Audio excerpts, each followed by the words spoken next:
Winter has a way of exposing weak systems, and, sleep is one of the first places modern living fails.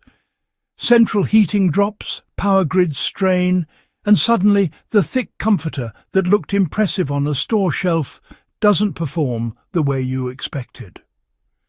Long before electric heat, people in Europe, North America, and cold weather theatres of war slept warm through brutal winters using a bed-layering sequence designed to trap body heat, not loft marketing.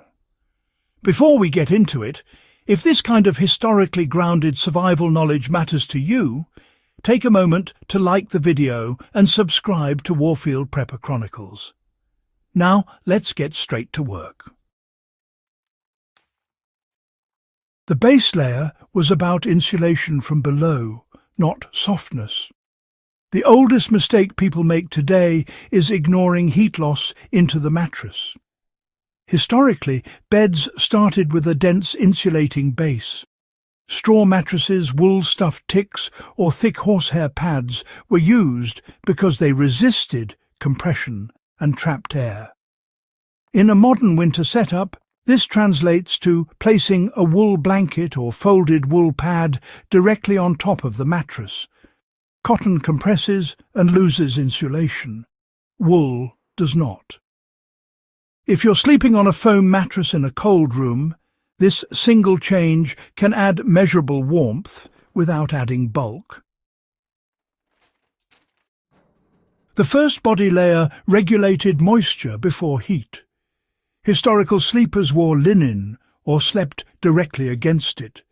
Linen wicks moisture away from the skin, keeping sweat from collapsing insulation layers above. Modern synthetic sheets trap moisture and make you colder as the night goes on. Replace polyester sheets with linen or, at minimum, untreated cotton percale. This keeps your body heat stable instead of cycling between warm and cold through the night. The middle layers created the real heat trap using weight and density. This is where modern comforters fail. Historically, multiple thin wool blankets were stacked rather than one thick layer. Wool traps air even when compressed and responds to body heat quickly. 2 or 3 medium-weight wool blankets layered over the sheet outperform a single modern comforter in cold conditions. For practical application today, layer 1 wool blanket tucked tightly around the body, followed by a second laid loose to create an air gap.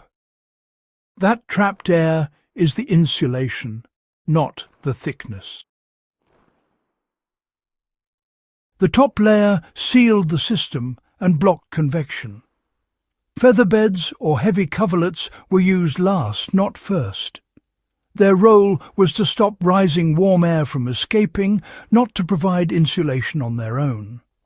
In a modern setup, this is where a down duvet or heavy quilt belongs, but only after wool layers are already in place. Used alone, a comforter leaks heat. Used as a cap layer, it performs correctly. The sides and head were sealed deliberately to stop heat loss. Old beds were enclosed with high sides, bed curtains, or tightly tucked blankets. Heat escapes fastest at the shoulders and neck. Historically, people used an extra folded blanket across the chest or slept with a wool scarf.